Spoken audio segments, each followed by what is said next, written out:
Love this podcast? Support it and sponsor today. Simply head to ozcastnetwork.com for details. Mientras trabajas duro por el éxito de tus hijos, algo que no ves los puede estar afectando. Se llama estrés tóxico. Es la manera en que el cuerpo de los niños responde a experiencias difíciles. Aprende cómo ayudarlos en first5california.com.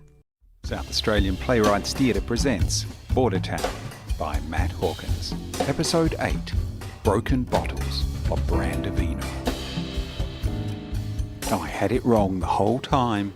There I was, struggling to get a gallery of stars, searching for people with charisma, good looks and talent.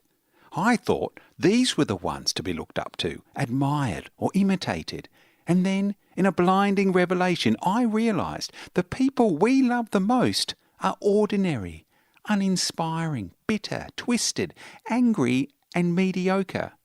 They're the ones we want to hang out with.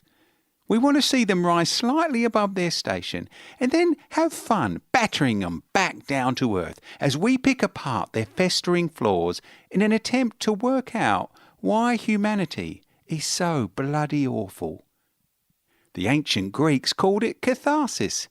And doesn't it feel good? Damn. Come on. Come on. Hey, you've called Randy Jensen. I'm out, but I'm interested. Leave your number and I'll call you right back. Randy, fuck you. I need help. I know you told me not to do it, but I went there. I went to Melbourne and caught a taxi to... Ah, fuck. Oh, you saved 3%. Oh, shit. Damn it. Okay. I can beat this. This will pass. Ultimately, I'm in control. Dr. Jennifer, that's what she'd say. Stay in control. Oh, shit. Easy for her to say. She's not locked in the basement. Oh, man. You warned me, though, Flick. You sure warned me. I was a goddamn fool. What a nightmare. Don't beat yourself up about it. Oh, shit. It's starting. Damn it. You shouldn't have come, you know. Randy was right. You're jeopardising your career. And you looked ridiculous carrying that coffin. Bennett Flanagan was supposed to do it. He just went to the toilet and when he came back, there you were, struggling along with that hang-dog look on your face. You're not real. This isn't happening. It's okay. It doesn't matter if I'm real or not. No one cares about reality. It's the story that matters. Now, I'm more famous than you will ever be because I'm a good story. I'm a reality tale. Don't be obsessed. Don't do drugs. Or whatever. It doesn't really matter what my transgression was. People will apply their own shit onto the template of my tragic soul. It's a beautiful thing I've become. Oh, God. I'm sorry. Oh, baby. Don't be sorry. If it wasn't you, it would have been someone else. Dr. Jennifer said that this might happen. That I'd project my guilt into a kind of apparition. You represent my shame. What? I'm a hallucination or something? Yeah, exactly. Then stop talking to me. Oh, I intend to. But you can't stop. I'm an addiction. All the girls like me who gaze up at you in awe and lust, and you say no, but you keep coming back. No more. I am reformed. I'm giving it all up. But the awful truth is, I never really wanted you. I was just playing the role. That's just what we're taught to do, us country girls. Well, you're pretty darn good at it. Nah, I sucked. You'll find better, believe me. So, what are you going to do now? Find my central space. Then regather. I have no idea what that's supposed to mean, and nor do you. What you really want to do is escape. Get back to LA and put this whole sordid episode behind you. Get on with your career, secure in the knowledge that it is your duty to bring joy and laughter to the common man. That's right. What's wrong with that? Nothing! But here you are, trapped in a basement, without a fucking key. Yeah, but there's always a way. Because there's always a spare key. It's in the third painting from the left by the red toolbox. You take that key, open that large window, and you're free. run off into the cold South Australian night. The endless weekends, the docile sheep, the inky darkness, the infuriating silence, the empty, broken bottles of Brandivino. You think you're on purgatory now? Wait till you get outside.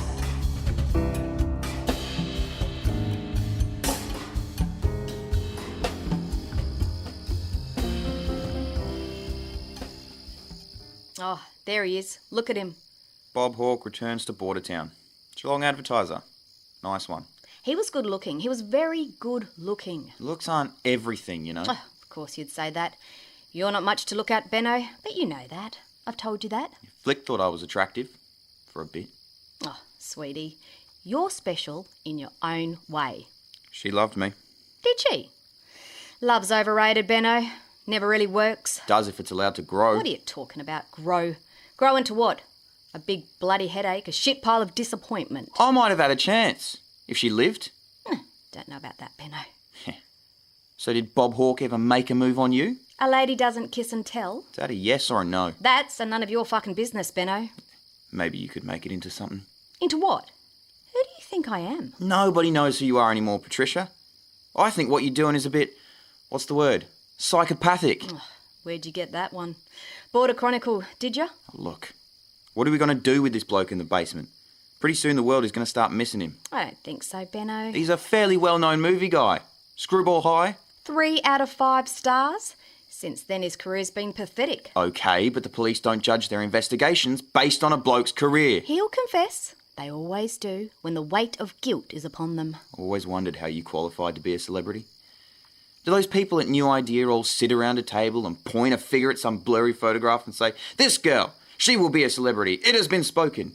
And then the rest of them all nod wisely like some council of chiefs and make it so? Is that what happens? People create celebrities, you fool, and Felicity was a girl of the people, but at the same time way above them, like a goddess. Like Princess Di? Oh, smarter than her. Oh, so you really think he killed her? With drugs? Of course he did. Because Flick told me you got her some dodgy medication. It was all prescription. All of it? Yeah, of course. In her name? Well, most of it. Sometimes I had to get Maria at the chemist to fudge a few things. It's just if there's any evidence of that sort of thing, this bloke's confession won't hold up. It'll be something. Something to put doubt in people's minds, and that is enough. Look, I think maybe you should check on our guest down there. Take him a beer and some Doritos or Twisties, I don't mind, we've got a truckload of them. Both ridiculously inappropriate snacks for a wake, Benno. Well, you didn't want the yogurt.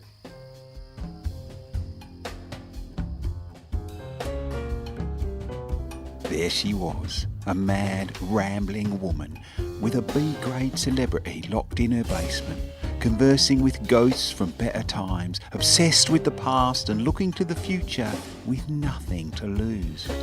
I had to admire her insane commitment to the most ridiculous plan for revenge ever conceived. Her thin grip on reality was remarkable.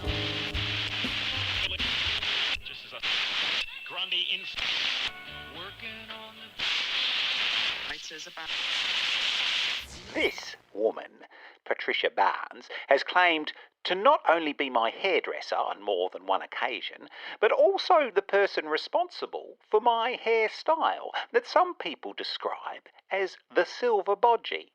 I preferred it to be known as the Bondi Way, but there you go. Look, if Miss Barnes would like to claim this hairstyle as her own invention, then it doesn't particularly worry me.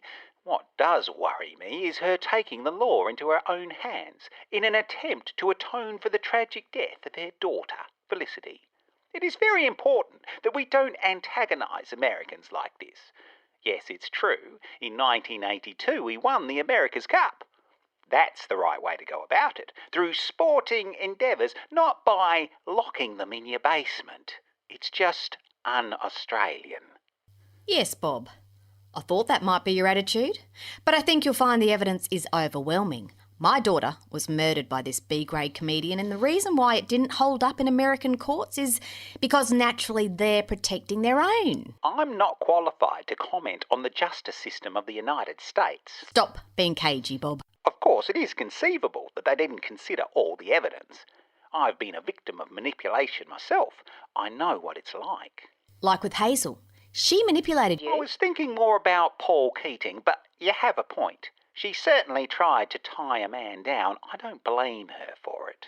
But Blanche, she gave you wings to fly. If you understand that, Patricia, then you need to understand this. You have to let the B-grade American comedian go. For the good of the country. For the good of yourself. I will, Bob. I will. But on my terms. I wish I had you in cabinet. You would have eaten Peacock alive.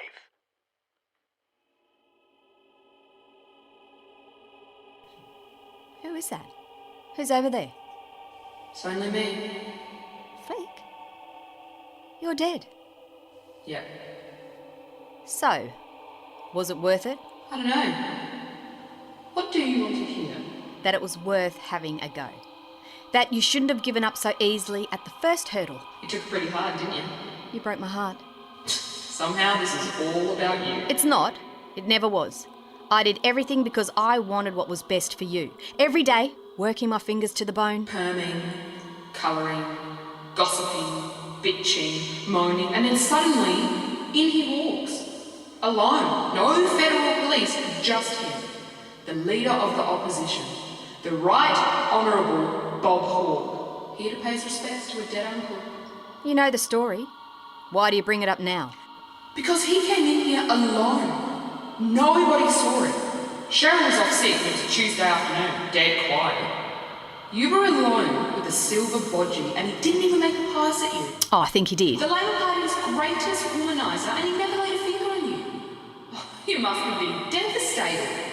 All he wanted was a trim. No styling, though he tried. He was very arrogant, but he was polite. Even left you a tip. It needed a wash and blow dry. That would have helped no end. How did that story get out? That you created the silver bodgy? I was in all the papers. All the regional papers. Border Chronicle, the Coonawarra Herald, the RSL newsletter. People believed it because it was true. It's okay. It doesn't matter whether it's true or not. It might be true.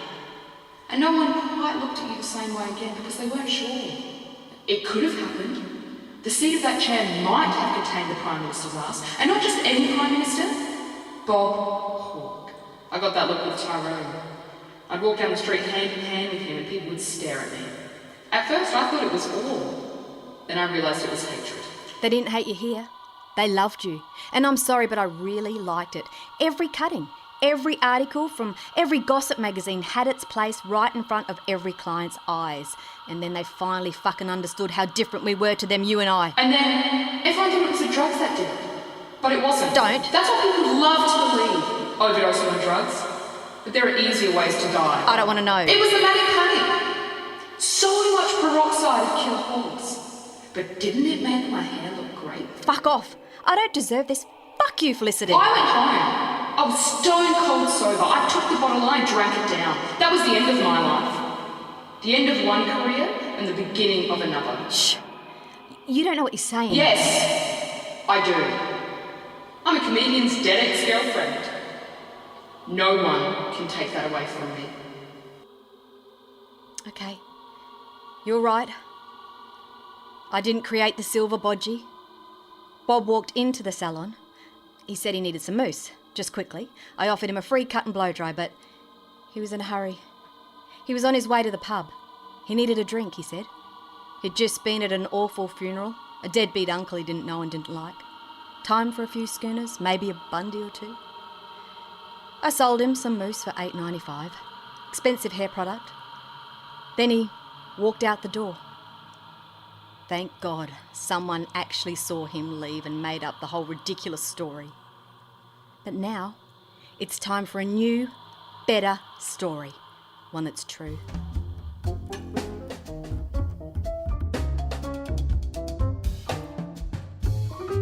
It's not long now. I can feel them coming. I signed your damn confession. Why didn't you let me go? Change your plans. Yeah, you know you fucked this up. And you're digging yourself further down a hole. You want me to put the gag back on? Doesn't matter. Pretty soon, I'll be free, and I'll have better people to talk to. So I'm gonna shut up now. Shut up and wait. Enjoy the fresh air, and prepare myself to relish the moment when you are humiliated. The concept of not talking doesn't really come naturally to you, does it? Hope you're not taking any of this personally, Tyrone. What? Not personally? So any comedian from Detroit would have done? I'd strike them all down if I could. But now, I'm powerless. But that won't be for long. You'll be even more powerless in jail. Oh, here they are. Well, didn't take them long. Good. So, Patricia, I guess this is goodbye. It's been special. And you know, I may just write this in my memoirs. How about that? You're gonna be famous. That's right, over here! Hello there. Randy!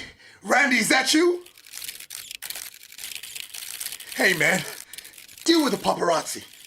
Hello there. Patricia, is it? Hi. My name's Randy Jensen. I'm sorry to come down here like this. There's a lot of policemen and carry on. I'm really sorry. That's fine. Don't worry about it. All good. I represent Mr. Jackson, and I believe you have him in your custody. That's correct. There he is, right over there. Oh, yeah, there he is. I see him. How you doing, Tyrone? Got yourself in a bit of bother there, mate. Yep, sure did. And who advised you not to come here? Guess that was you. Sure was. We've wasted a lot of time here. Okay, I'm sorry. Can we go? I had a real job on my hands getting to United Studios to hold off. I told them, just wait, it'll be worth it. This crazy act of desperation only shows that Tyrone is a man of great passion, very, very complex, just what the role demands. I sure do appreciate that, But Randy. they weren't happy. Really, they weren't happy at all. Okay, so let's not waste any more time. Anyway, as I was saying, ma'am, I'm sorry to have disturbed you, and I'd like to assure you that we won't be pressing any charges. Thank you. And in exchange, we'd like exclusive rights to your story, your whole story. I understand that you dated the Prime Minister for some time. That's fascinating. And then you choose to kidnap a minor celebrity. That's funny and rather sad. It'll sell. It'll get clicks. I'm not talking major clicks, but enough for a decent return, if only momentarily. We should get at least 2 weeks of advertising revenue out of this. 2 weeks? Yeah, it's ideal. You'll be famous for 2 weeks, and then you'll get your life back. I don't want it back. Well, then you should have killed him. Well, it's not too late, is it? Well, maybe we could... Randy, what the hell are you doing? Now, you shut up. I'm not happy with you. Nah, don't kill him. We still have this movie contract, and he's not such a bad guy. Will I at least be on Oprah? Probably not, but hey, I'll leave the contracts in the letterbox, and you can make your choice. In the meantime, I'll release Tyrone, if that's okay. Do it, Mum. You have to do it. Are you sure? Don't slip into nothingness. No one can forget us now. Bob Hawke was a joke. Now with this, we've made it. It'll only be for 2 weeks. That's what Randy said. Randy doesn't know shit. In Bordertown, people's memories are long. Do it, Mum. Okay. I'll sign your contracts. Why, that is just super. Hey, look, could we get a photo of the two of you together? Oh, that is lovely. Fantastic. Now, Patricia, I want you to grab that crowbar and wield it over his head so like you're going to smash his brains out. Oh, this is great. This will sell.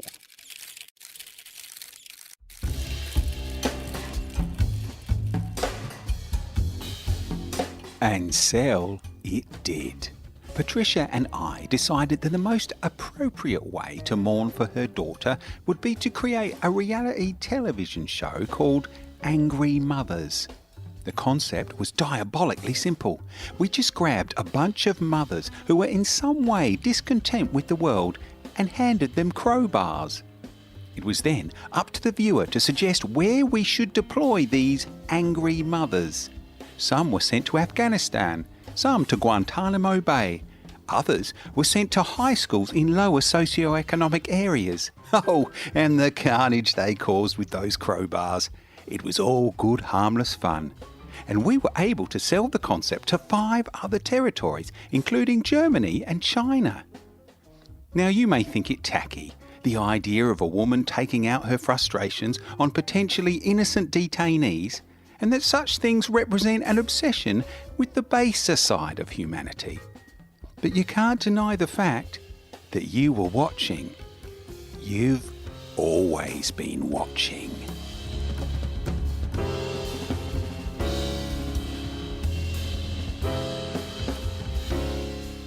Episode 8 of Bordertown featured Katie O'Reilly as Patricia, Catherine Sortini as Flick, Stephen Tongan as Tyrone, Matt Hawkins as Randy, and Liam Combridge as Benno. It was produced by Ben O'Teal and engineered by Alastair Schmidt. This is the final episode of Series 1. If you have made it this far, we at South Australian Playwrights Theatre send you big warm hugs and our heartfelt thanks for supporting South Australian theatre and South Australian writing. If you have enjoyed this podcast, please recommend it to your friends, families and lovers. You won't regret it. And keep an ear out for our next series, The Middle Way by Lucy Coombe.